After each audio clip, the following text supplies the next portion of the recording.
we kind of breathe a little different, man. Some of us is just different, man. And I always been different, man, because I told you I come up with a crew that raised different. We was never the most likable guys in my neighborhood because of the way we live, man.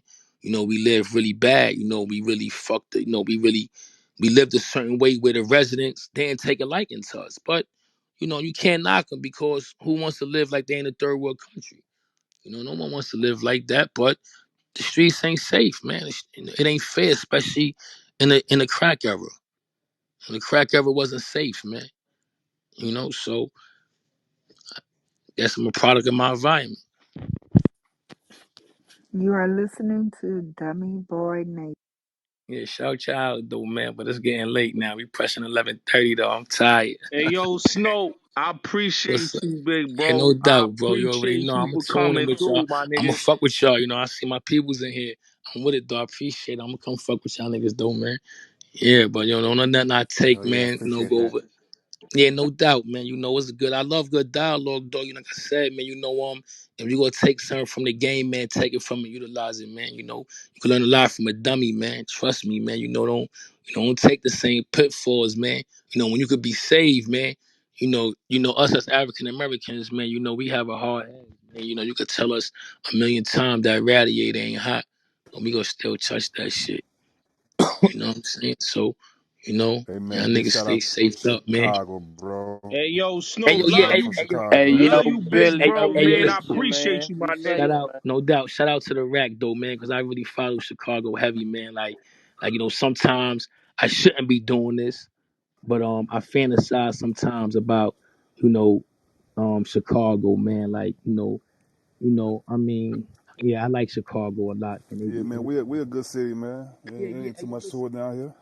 Yo, Snow, before you leave, Snow, this is Cuban. Yo, what you feel about what do you think about the whole Alpo shit, man? That just went down, man. Hey yo, yeah, you hear me, Cuban? I think we talked about that before Oh, you you did? stepped in. Yeah, but Oh, I, my I bad. don't got a problem going back over that shit. Like I tell people, man, listen, um, I never been a hater, right? I never been a hater. I don't know how to hate. So I give a man his props, man. Um, if you're doing your thing, I'm gonna congratulate you. I'm gonna take my money clip off to you, man. I'm gonna say, yo, you looking good. Was called congratulations. I like the poll because the way he carried it. You dig what I'm saying? You don't really got too many people that's gonna carry it like us. That's gonna keep it all the way a buck. Like, yo, my nigga, this is how it played out. This is why I went down. Son carried it. You know what I mean? I can't really, you know, for the, like I said, he was a foul nigga, but we all got some sense of foulness in us. We all once probably did some foul shit, whether it was indirect or directly. So we can't judge him. I can't judge him on because I ain't no good or better nigga than that nigga. You know what I mean? I wouldn't even dare even put myself in that category. So, you know, I mean, like, I liked him for the way he carried it. You know what I mean? He carried it. He ain't tuck his tail. He let his nuts hang, and he said, I'm gonna accept this shit." I don't know if you ever read this book called "Standing at the Scratch Line." It's by Guy Fisher, Maya Angelou's son. It's called "Standing at the Scratch Line," and he carried it in a way where he said, "Yo, listen, man, not like how a lot of these so-called gangsters go carry it, bro. They ain't gonna carry it how boy carried it, man. He carried it well, and he tucked his shit on the chin. So I gotta respect him for that. As for the other shit, that wasn't my era.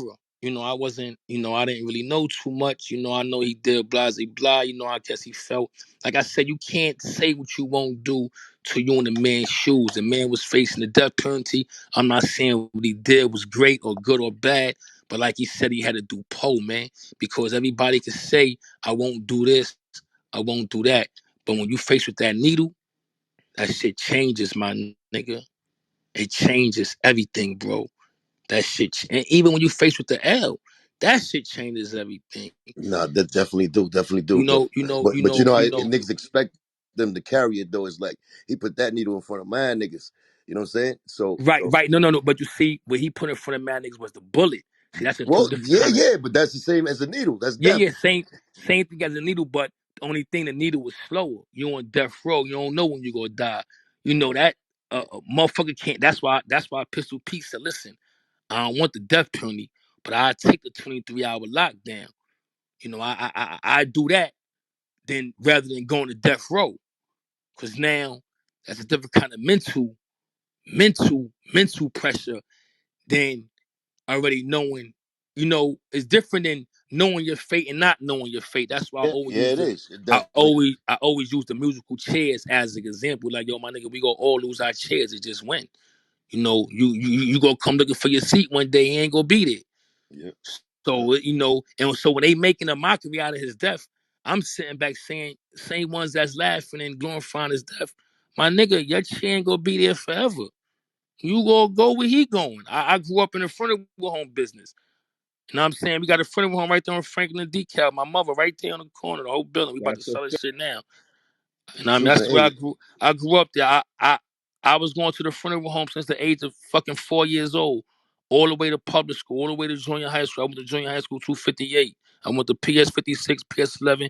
Me and Little C's was in the same class. Me and Little Kim, we all went to PS 11. From PS 11 to third grade, we go to PS 56. For PS 56, we go to 258 junior high school. For 258 junior high school, we either go to Boys and Girls or we go to Street Academy, unless you're in jail. You know what I'm saying? So, you know, my nigga, like, I grew up in this business. I grew up in the funeral business, my nigga. So I know how it is, man. We all go there, my nigga. Like, I used to come in the bedroom and look at my mother at a young age and say, I'm gonna put you in a casket like this one day, lady. I said, this is just what I knew. And when she was dying, I said, don't worry about it. I'm gonna put you in Pine Lawn. I'm gonna put you on the 7th floor. You're gonna be far from the ground. You ain't gotta worry about no ants on you. I'm gonna put you in the mausolina. I'm gonna go about our business. you're You know born what to I'm die, saying? man. You're born Yeah, to die. so right, everybody gonna lose their chair, man. So just his situation, I just liked him for his style, man. Like, nigga carried it and the way he delivered himself, his dialogue, he really ain't had no proof. Like, if you ever listen to the nigga talk, he just straight up on some like, damn, my nigga, like, I don't he ain't give a Yo, that he nigga ain't give was a so fuck. Yeah, comfortable. like Yo, Snow, that yeah, nigga yeah. was so comfortable talking about bodies, man. Hey, yo, Like you it know was what? Yeah, nothing, yeah, dude. he was so comfortable. So, but everything else, my nigga, like, I can't really, say I dislike him for, because again, I understand his situation. Yeah, it was, he fucked up Wayne P. Wayne P was his man, but at the end of the day, it's like when you in them situations and, you know, niggas had a taste of that life. You gotta understand, nigga came, he started getting some money, started experiencing different females, different styles. He just said, fuck it. If I could come home 30 years from now, I'm doing good. If I just have 5 years, and some niggas just want to die home, my nigga. When niggas is facing that kind of time, my nigga, I know niggas right now that say, Snow, I just want to die home, my nigga. If I just could come home at 90 years old and just die home. No one wants to die in jail, bro. No one, bro. I don't care how tough a nigga is, my nigga. Nigga don't want to die in that cell, my nigga. Yeah. I mean, You it's just know? it's another lesson for the youth, man. Yeah, You know what I'm saying? man, for the youth, man. Like I used to always see it, man. I see them come to these jails, man, and um they break up fast, man. They break up real fast, man. But I might see a guy 2 years later, his whole face is cut up because his behavior, man, or the situations, how situations, they don't, I seen a lot of kids from around my way, LG, certain projects, man, they was wilding, man, when they was around me, banging up the blocks and all that. Then I see them in downstate somewhere or one of these reception centers, and they got them green uniforms on with them big ass state boots, man, and Yo, Snow, everything. you ain't lying, man. Yeah, my nigga. That nigga world going crazy in the Yeah, feds, yeah, man. yeah. Huh? Snow, I say I you ain't ain't hear. lying. That nigga world going crazy in the feds. Oh yeah, man. Man. It's curtains, man. Like it's a harsh reality, man. And it's different. Like I think people get that's why I try to, when I say the difference between the institutions, you got to understand you have different institutions with different cali- qualification levels than you have others.